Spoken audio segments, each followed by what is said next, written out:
Hey everybody, it's Sharon coming to you live from the Soon's Orchard store. Happy Wednesday. A little bit rainy today, but you know, what are you gonna do? So we wanted to follow up on our eating local video from yesterday and a couple days ago and talk about if there's some strategies for eating local to help with asthma and allergies. So as it turns out, apples are actually really good for asthma according to recent studies. And even if you're just pregnant and you're eating apples, that helps improve the chances that your child will not suffer from asthma. So that's one thing. The other thing is local honey. So we get asked this constantly, what about local honey and allergies? Will it help my allergies? And we definitely have a ton of customers who come in and have great stories about incorporating honey into their diets and finding benefits from it. So honey is interesting, okay? It's the only food that never goes bad, right? That's kind of a fun fact. And but it's also very unregulated. So buying honey any old place is a little bit risky. There's a great book I read called The Beekeeper's Lament, and it talks about how China was banned from selling honey in the States.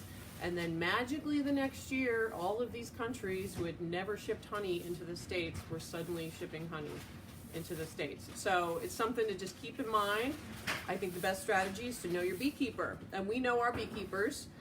We have several here behind me. You want local honey, so you want basically wildflower honey, okay? The honey, the buckwheat or orange blossom or so forth, the honey is labeled according to where the bees were buzzing. So we're in New York. We're not going to have orange blossom honey, right? We don't have orange groves, or buckwheat for that matter. That's mostly North Dakota. So that's something to keep in mind. So you want wildflower. One way to tell that your honey is pure is it will granulate eventually, especially if it's cold. I don't know that we have any granulated on our shelf. We usually try to rotate them out. It's perfectly fine, and it's a good way to know that your honey is honey and not corn syrup or some other mysterious thing that's not going to really help you out.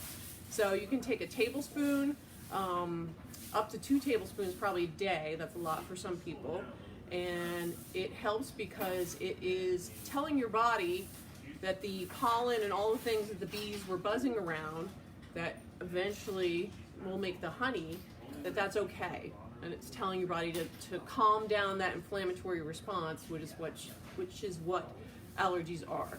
So if you have any questions or comments, please post them. If you have experience with this, let us know. We love hearing stories from our customers about how they've benefited from local honey. Give us a thumbs up. We always appreciate that. And we'll be back soon with our next video. Just let us know if there's anything you want to hear about. All right, over and out. Thanks.